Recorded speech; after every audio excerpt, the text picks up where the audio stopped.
DMTV Info, votre chaîne d'information en temps réel. La politique, la santé, le sport, les faits de société, la musique, les rumeurs et bien plus encore. Vous découvrirez cela dans notre chaîne DMTV Info.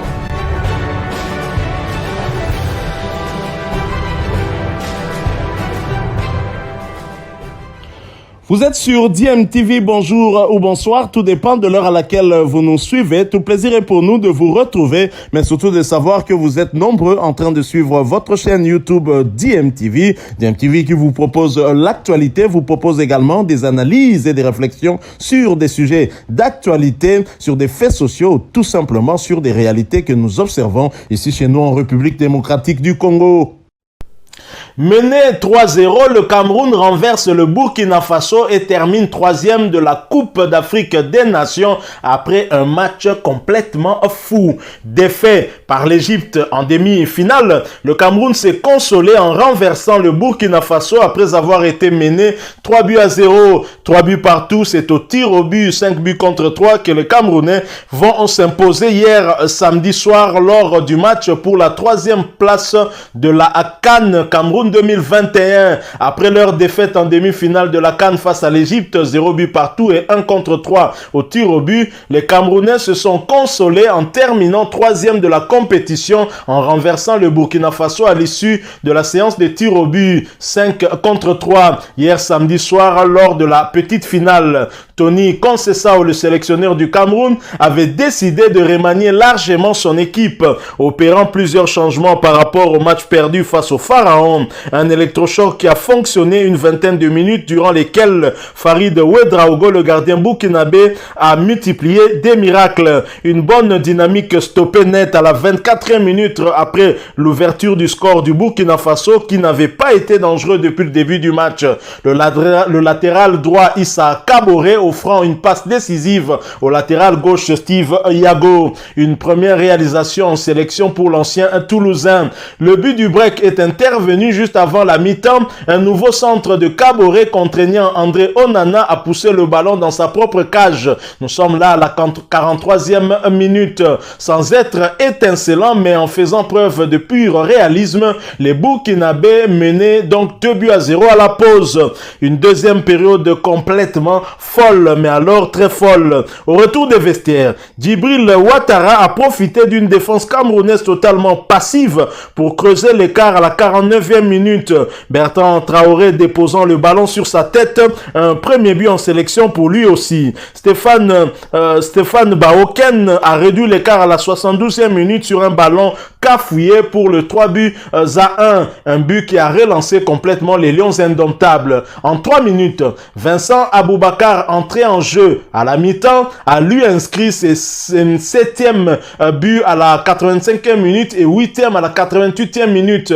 Réalisation bien évidemment qui lui font entrer un peu plus dans l'histoire et ce qui permet au Cameroun d'arracher une égalisation miraculeuse et ainsi se doubler qui a envoyé les deux équipes vers la séance des tirs au but. Finalement, Onana a repoussé la tentative d'Ibrahim Blati Touré, 3e tireur burkinabé, et Ambroise Oyongo a inscrit le 5e et dernier penalty des Lions indomptables pour le 5 contre 3.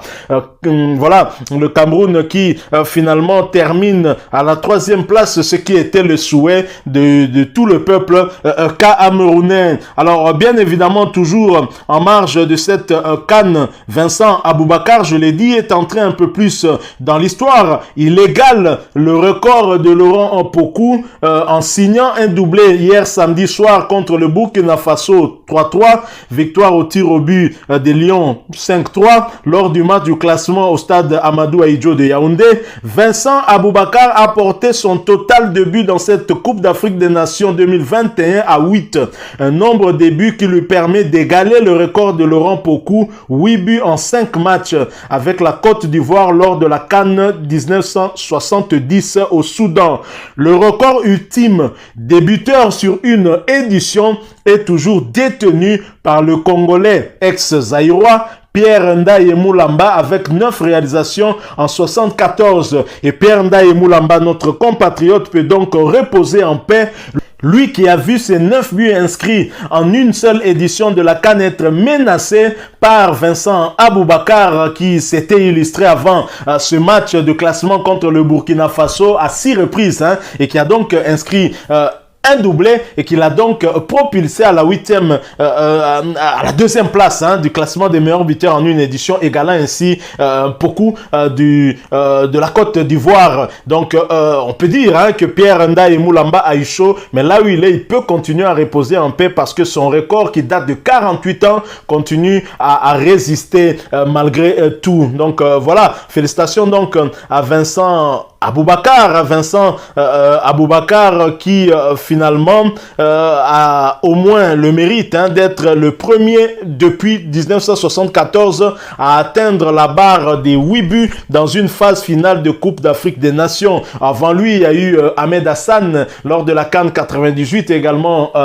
Bénédicte McCarthy de l'Afrique du Sud lors de la CAN toujours 98 qui avait atteint chacun 7 buts et qui était à 2 longueurs aussi d'égaler Pierre Ndaye Moulamba. Dieu merci, ils ne l'ont pas réussi. Et Vincent Aboubakar, lui, a réussi en tout cas à titiller Ndaye Moulamba et surtout à atteindre l'ancien joueur de la Côte d'Ivoire. À 30 ans, Vincent Aboubakar compte désormais 87 sélections pour 35 buts inscrits sous le maillot des Lions Indomptables. Une légende donc.